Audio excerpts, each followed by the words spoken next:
Iran और Israel के दरमियान हालिया कशीदगी और फौजी तसादुम के बाद एक बड़ा सवाल दुनिया भर में जेर बहस है। क्या ईरान कमजोर हुआ है या पहले से ज्यादा मजबूत होकर, ताकतवर होकर उभरा है? इस सवाल का जवाब सादा हां या नहीं में देना मुश्किल है, क्योंकि ताकत सिर्फ फौजी सलाहियत का नाम नहीं बल्कि सियासी, सिफारती, माशी और अवामी अवामिल का मजमुआ होती है। दरअसल बात अगर ईरान की जाए तो जिस तरह से एक तरफ दुनिया की दो बड़ी ताकत यानी इजराइल और अमेरिका एक साथ थे और दूसरी तरफ ईरान तनहा और ऐसा मुल्क जिस पर कई सालों से, कई बरसों से एक तरह से पाबंदियां रही हों, उसके बाद भी ईरान मैदान पर डट कर एक तरह से अमेरिका और इजराइल के सामने खड़ा हुआ और सिर्फ खड़ा ही नहीं हुआ बल्कि मुंहतोड़ जवाब अमेरिका और इजराइल को दिया है। और ऐसे में कहा जा सकता है कि मशरिक़ वुस्ता में अब ईरान की ताकत काफी ज्यादा बढ़ चुकी है। अब अमेरिका जैसे मुल्क भी ईरान को आंख दिखाते एक तरह से डरेंगे और जिस तरह से अमेरिका को चारों खाने एक तरह से चित किया है ईरान ने, इसके बाद अब ईरान की ताकत कहीं ना कहीं काफी ज्यादा बढ़ गई है। और इसी वजह से जो माहिरीन हैं और जो एक्सपर्ट हैं वो कहने पर मजबूर हैं कि अब ईरान दरअसल वो पहले वाला ईरान नहीं रहा बल्कि अब ईरान बदला हुआ ईरान है, नए जमाने का ईरान है। और ईरान की जो खासतौर से फौजी सलाहियत है उसमें काफी ज्यादा बदलाव इस जंग में देखने को मिला है। और यही वजह है, चाहे ड्रोन की बात की जाए, लेटेस्ट मिसाइल्स की बात की जाए या दूसरे फौजी असलहे की बात की जाए, ईरान अब उन सभी चीज़ों से एक तरह से लैस है। तो ऐसे में ईरान की ताकत काफ़ी ज़्यादा बढ़ी है। और मशरिक़ वुस्ता में अगर बात की जाए तो मशरिक़ वुस्ता में जो इस्लामी ममालिक हैं या जो अरब ममालिक हैं उनमें अगर कोई सबसे ताकतवर मुल्क है तो वो एक तरह से ईरान है।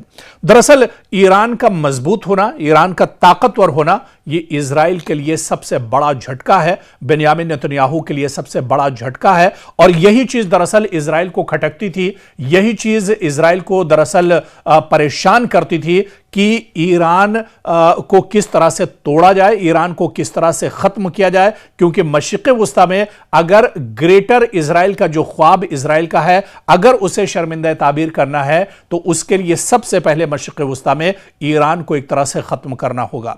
लेकिन अमेरिका और इजराइल जैसी ताकतें भी मिलकर ईरान को पसपा नहीं कर पाई, ईरान को नहीं हरा पाई, बल्कि इस जंग में आप देखिए कि अमेरिका जैसा सुपर पावर जो मुल्क है वो भी एक तरह से परेशान दिखा और आखिर में आकर एक तरह से ईरान के साथ उसे भी मुआहिदा करना पड़ा, बातचीत की टेबल पर आना पड़ा।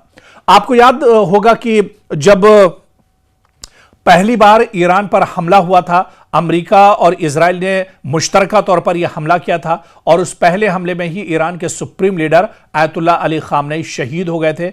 उसके बाद आपको याद होगा कि ईरान ने बाकायदा वहां की जो लीडरशिप थी उसने यह ऐलान किया था कि इस जंग की शुरुआत तो इजराइल और अमेरिका ने की है लेकिन इसका खात्मा अब ईरान करेगा। यानी जब ईरान चाहेगा तभी यह जंग एक तरह से खत्म होगी और इसका खात्मा होगा। और आपने देखा फिर उसके बाद कई मरहले आए, जिस तरह से ईरान ने पूरे मशरिक़ वुस्ता पर लगातार हमले किए। मशरिक़ वुस्ता में जहां पर अमेरिका की तंसीबात थी, अमेरिका का इंफ्रास्ट्रक्चर था, उसे बुरी तरह से ईरान ने नुकसान पहुंचाया। इसके अलावा आप देखिए कि मशरिक़ वुस्ता में इजराइल के अंदर घुसकर ईरान ने इजराइल के अंदर काफी तबाही मचाई। और इसके अलावा जो सबसे टर्निंग जो पॉइंट इस जंग का था वो अबनाए हुर्मुज को बंद करना, अबनाए हुर्मुज पर ईरान का पूरी तरह से काबिज होना, जिसकी वजह से ही एक तरह से अमेरिका को सरेंडर करना पड़ा। तो कहीं ना कहीं अब इस जंग के बाद अब तस्वीर बिल्कुल साफ हो गई है कि दुनिया के सामने ईरान एक बड़ी ताकत बनकर उभरा है। और मशरिक़ वुस्ता में यह कहा जाए कि मशरिक़ वुस्ता की जो सबसे बड़ी ताकत मौजूदा वक्त में है वो दरअसल ईरान है। और इस जंग के बाद यह बिल्कुल साफ हो गया है कि ईरान अब पहले जैसी ताकत नहीं रही बल्कि ईरान की ताकत में अब काफी इजाफा हुआ है और जंगी एतबार से भी ईरान अब पहले से काफी ज्यादा मजबूत है।